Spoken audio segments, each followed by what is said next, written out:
Tableau périodique. En 1869, le chimiste russe Dmitri Mendeleïev propose une classification des 63 éléments chimiques connus à l'époque. Les 118 éléments connus aujourd'hui sont rangés dans un tableau un peu différent, mais très largement inspiré de la précédente classification. Si l'on regarde un peu plus près ce tableau, on s'aperçoit que les éléments sont rangés par colonnes, appelées familles, au nombre de 18, et par lignes, appelées périodes, au nombre de 7. En classe de seconde, nous nous limiterons aux 3 premières périodes. Nous utiliserons un tableau simplifié qui ne prend pas en compte les colonnes 3 à 12 vides pour les 3 premières périodes. Dans ce tableau, les éléments sont rangés par ordre croissant de numéros atomiques Z. Le connaissant, nous pouvons déterminer le nombre d'électrons de chaque atome et leur répartition sur les sous-couches électroniques. Les électrons des atomes de la première période occupent la sous-couche 1s. Ceux des atomes de la deuxième période, les sous-couches 2s puis 2p. Ceux des atomes de la troisième période, les sous-couches 3s puis 3p. On remarque qu'à chaque changement de période, une nouvelle valeur du nombre n intervient dans la configuration électronique.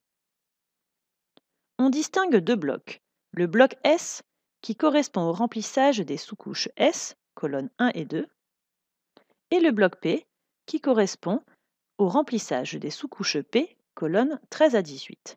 Remarque, l'élément hélium est une exception. Il appartient au bloc P car les atomes d'hélium ont les mêmes propriétés que ceux des gaz nobles.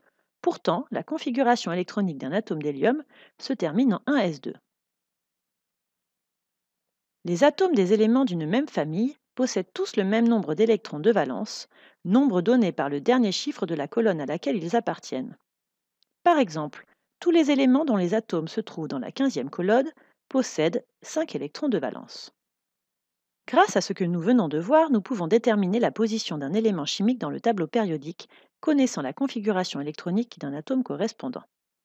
Appliquons cela sur l'exemple du bore, dont la configuration électronique d'un atome est 1s2, 2s2, 2p1. Le nombre n le plus grand donne la période à laquelle appartient l'élément. Ici, n égale 2. Donc le bore appartient à la deuxième période. Il possède 2 plus 1, c'est-à-dire 3 électrons de valence. Il appartient donc à la troisième colonne du tableau simplifié, à savoir la 13, car les colonnes 3 à 12 sont vides. Retenons que les éléments chimiques sont rangés dans un tableau par ordre croissant de leur numéro atomique Z. Les lignes sont appelées périodes et les colonnes des familles. Les atomes des éléments d'une même famille possèdent le même nombre d'électrons de valence. Un électron de valence est ajouté à chaque fois que l'on change de colonne.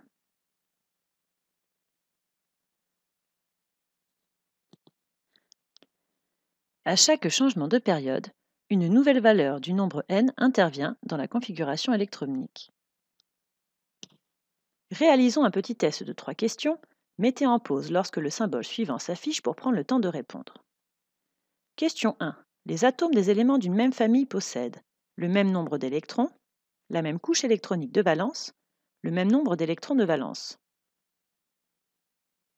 Les atomes d'une même famille possèdent le même nombre d'électrons de valence. La réponse C est correcte, mais pas le même nombre d'électrons ni la même couche électronique de valence. Les réponses A et B sont erronées.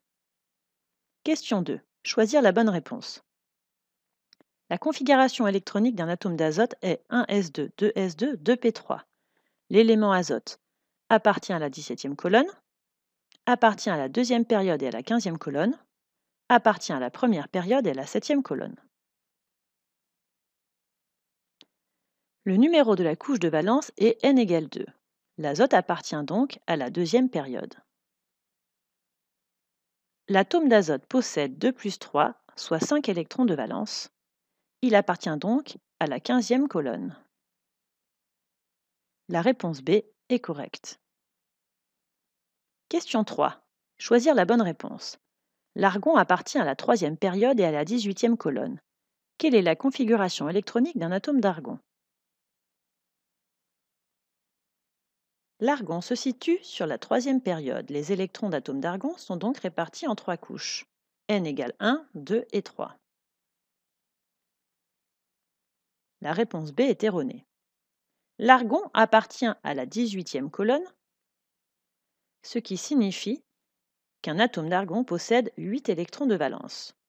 Un atome de configuration A possède 2 plus 6, c'est-à-dire 8 électrons de valence. Un atome de configuration C, 2 plus 4, soit 6 électrons de valence.